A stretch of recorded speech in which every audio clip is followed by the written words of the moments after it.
And it really wasn't up until 100 years ago that people weren't using terms like that was a miracle, that was a miracle, that was a miracle. And then about 100 years ago, after Topeka, Kansas, and the Azusa Street Revival, we're all using miracle for everything.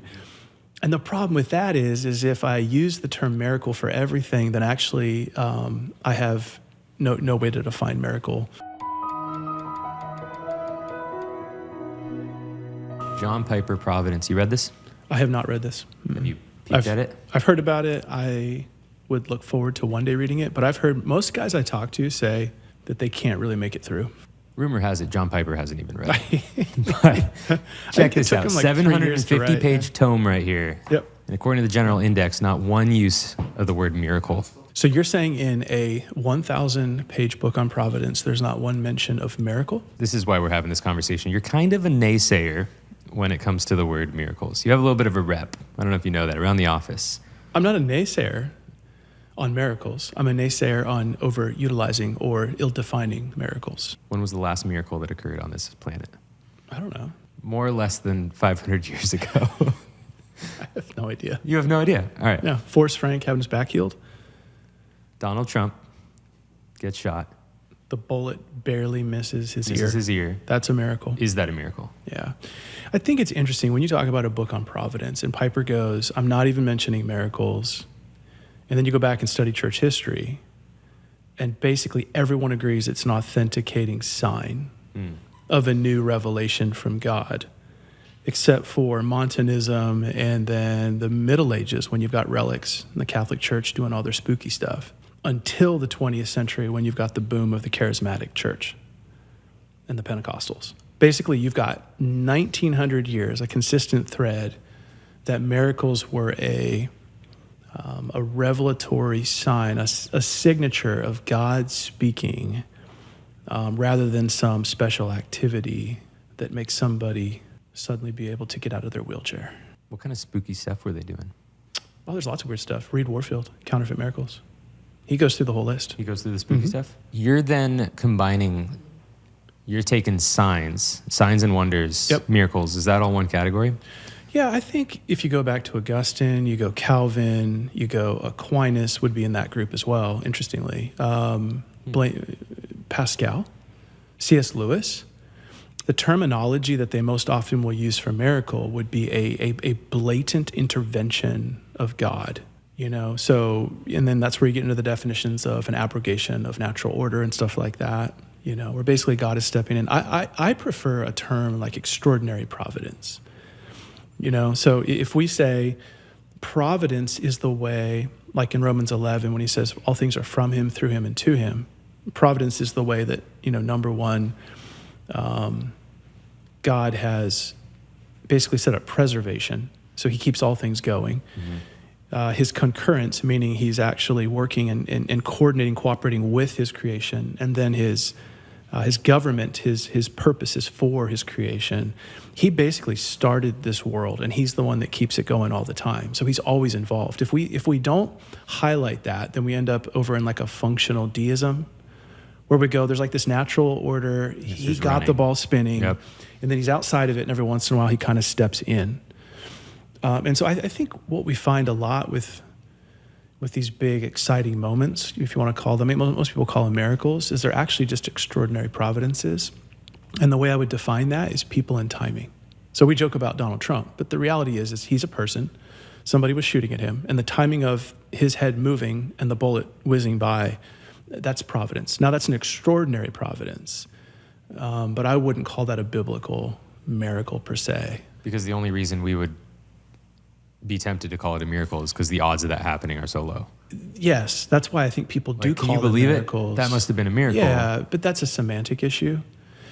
Because once we start calling every extraordinary event a miracle, now we've lost our definition of a biblical miracle. So I think that's why definitions are so important. Just have to be careful. So is God any more involved in these extraordinary acts of providence than in an ordinary act of providence? No, I think that's the point. Because he's involved in everything. Yeah, and they're all set up before time. I mean, he thinks one thought decrees it. So the idea that he's having to step in and do, that's just the way that he's ordered his what's fiat. Proverbs 16:33, the law is cast into the lap, but every decision is from the Lord. So every little flip of a coin, God has already before eternity said, I know what that's going to be heads, that's going to be tails, everything. Right. So what would you say then? Like, let's go Forrest Frank. Forrest Frank is laying in bed, apparently has a vertebrae issue. Yep. And then 2 weeks later, jumps up completely fine and goes and does a concert. What would you what do you say? Miracle? Extraordinary providence? Well, I think if it's about authenticating a sign or a new message, then you have a problem, because Forrest Frank is definitely not preaching a new message. He's preaching the same old gospel, which we praise the Lord for, that he's doing that. Yep. I think the question comes down to is this something that science can explain, the rapid nature of the healing, or is it something unrapid? So I think I would look over into that category of, was natural law shifted supernaturally? And I don't know. Yeah. I'm not a back healing studied expert. I think that's where it's interesting. If I say a supernatural act occurred, okay, I have to define supra and I have to define natural, and then I have to, like Grudem says, it's just a less common way of God working. But I think the issue there would be that if you have Forrest Frank laid out on an MRI and you're watching when all of a sudden 2 vertebrae just on their own fuse. Yep. That to me, I would put over into maybe miraculous. I'd go, okay, there's something crazy that happens similar to what you see in the Gospels. When Jesus walks up, or Peter in Acts 4, and he walks up and he goes, hey, stand up, what I have I do give to you. And the guy jumps up, and he goes from lying down for however many years to standing up, jumping, leaping, complete healing, no time for PT and physical therapy. I think that's close. But I think what a lot of times we have happen is there is no MRI. I don't know the pace at which a body heals. I don't know if God can't speed up someone's healing and recovery for certain reasons. And I don't see that the natural law, end quote, is abrogated in that situation. So I consider that an extraordinary providence. Well, and then even into that, I think what's a little funny with that is that means that as your understanding of science and of natural law improves, that changes the definition of what a miracle is. It does. Because things can happen. You go, yes. Whoa, that's a miracle. How did that happen? Yes. And then science progresses. You go, oh, we actually know what happened. There was a bacteria here and it did this and that. And then now it's just moved over into a natural thing. And extrapolate that out. So now we're saying that humans who are actually defining what we see and calling them laws are actually defining what God's doing and not doing. So that's why even words like natural law are dangerous, because God can do whatever he wants any way that he wants. And simply because he's done this way most often doesn't mean that we as a human get to go, like if I go, hey, that's gravity. Okay, I put a name on something that I think I can prove. Yep. But that doesn't mean that God has to work in that way and that he always does. So I just think we have to be, I guess all I would say is be super thoughtful on your definitions. And it really wasn't up until 100 years ago that people weren't using terms like that was a miracle, that was a miracle, that was a miracle. And then about 100 years ago, after Topeka, Kansas and the Azusa Street Revival, we're all using miracle for everything. Mm-hmm. And the problem with that is if I use the term miracle for everything, then actually I have no way to define miracle. Yeah, I see those in 2 different categories where maybe in common language, something I'm more familiar with because I don't live in the charismatic world or the Pentecostal world, is something amazing happens. Someone says that was a miracle. That's one area. But then the other is if you're praying for something and then maybe you have someone that says they have gifts of the Spirit, supernatural gifts of the Spirit. Yep. They can enact miracles. I think what's fascinating is I was prepping for this and looking through the New Testament usage of miracles. There's a hyper focus on Jesus and the apostles and their signs and wonders, and then there's a big focus on the evil people doing it, specifically the Antichrist to come. Right? Jesus talks about that, and he even warns, "Hey, there's a lot of people that are going to say, 'Hey, Lord, I did miracles in your name,' so that's not something we want associated with us." And then Paul warns in 1 Thessalonians, you see that in Revelation, this Antichrist figure is doing signs and wonders. Do you think that's something that we should be seeking to do right now? Yeah, I don't think so. I've got a lot of opinions on some of the hypercharismatic stuff. So it feels a little bit like you're baiting me. That's exactly what that was. And so I'm holding off. This is a Christianly episode. I don't want to. I got a lot of friends who, are open to those things, and I don't want to unduly offend. But I do think we have to be thoughtful. If you take the New Testament, actually just take the whole Bible, and you go back to the original miracle. All right, so God creates divine fiat, everything begins. And then you have this really neat moment when God kind of speaks again to Abraham, and there seems to be these miraculous things happening. Moses, he speaks again, miracles are happening. You get up into the New Testament, you got Jesus, you got the apostles, miracles are happening. And then what you pointed out, you get to the end of the church era, the epic, and you seem to have, kind of the day of the Lord, miracles happening again. What's interesting, and then the prophets, Elijah. So you've got these clusters where it's like the Lord's going, hey, everyone, new thing happening. That's my guy. He's got revelation from heaven. You need to listen to him. And that can be verified and validated. It'll be written down and documented. And Paul says at least twice, these things were written for you. So I think what you have is historically these cluster events where true, clear miracles happen. People listen to God's word, and it changes or sets a kind of a progressive next step in the way that he's working with mankind.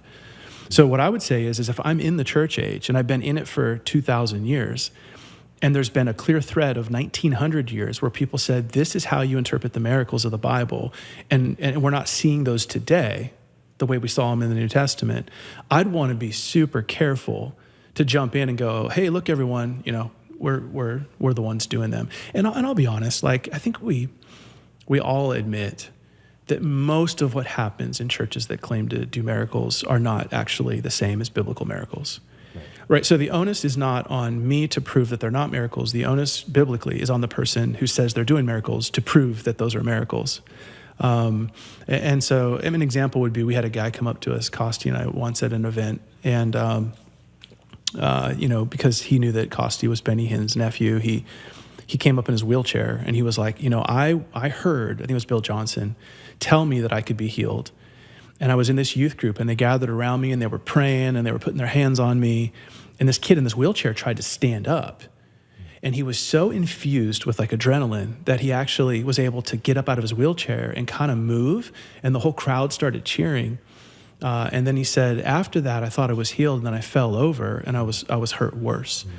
And so I just think we got to be so careful to not get people amped up on cortisol, fired up in their adrenaline, jumping out of their wheelchairs for some publicity stunt, only to find that, obviously it wasn't really a miracle.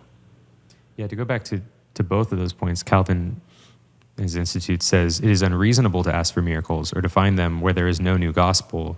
The miraculous attestation of that one single gospel suffices for all lands and all times, and no further miracles are to be expected in connection with it. And so I think he's actually drawing those two as we've got the gospel, so we should be satisfied. We should understand the purpose of miracles, which was to tell us, hey, this new gospel, which was radical, to go from what the Jewish sacrificial system into the church era is just, it is huge, and it requires signs of God to prove this is real. Yep. But then as that's been proven, and we have the canon, Calvin's going, if you're looking at some church and they're saying, hey, we've got miracles, you're right, the burden's on them to prove why. Do you have a new message, and are they real? It's really good. Yeah, and even today, there's been books done where they go back through and they review these supposed miracles done by charismatic faith healers. And the vast majority of them are proven to be, false.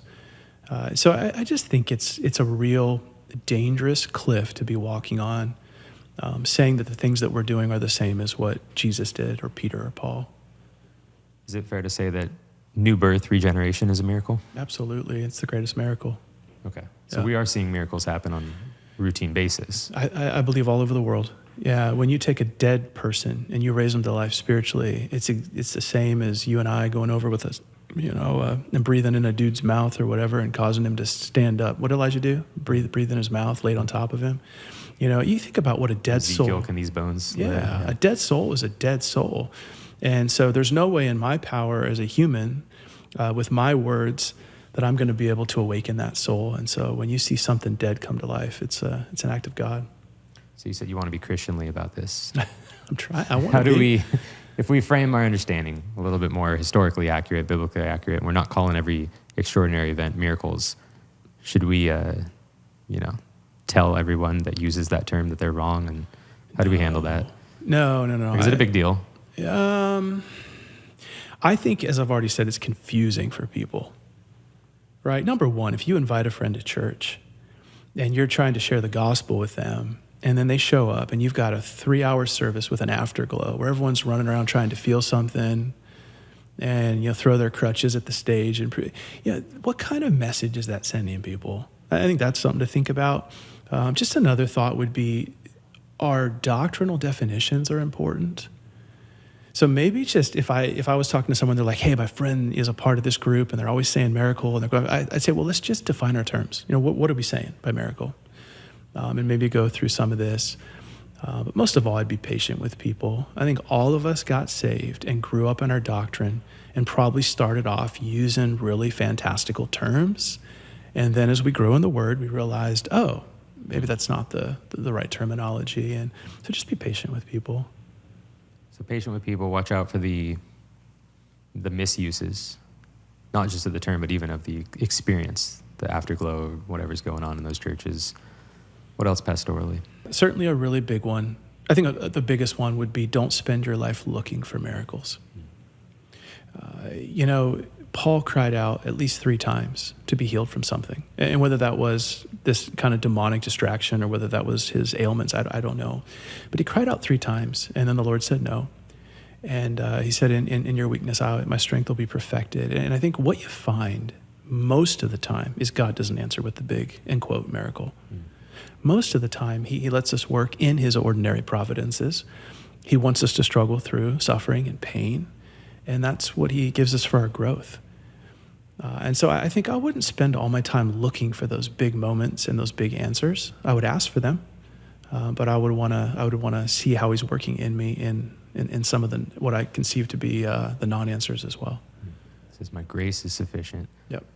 And you take that back to Jesus rebuking the crowd. A wicked generation seeks after a sign, and I think that's a good note for reflection of, am I satisfied in the gospel and in Jesus and what he's revealed himself in his word? Or am I still chasing for that extra thing? Yeah, the extra thing will never be enough. There's always another thing that we're wanting. They're not content at the churches that are doing it. No, that was good, guys. Godliness with contentment is great gain. It's great gain. Yeah.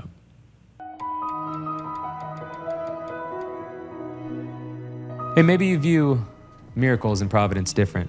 Let us know in the comments below.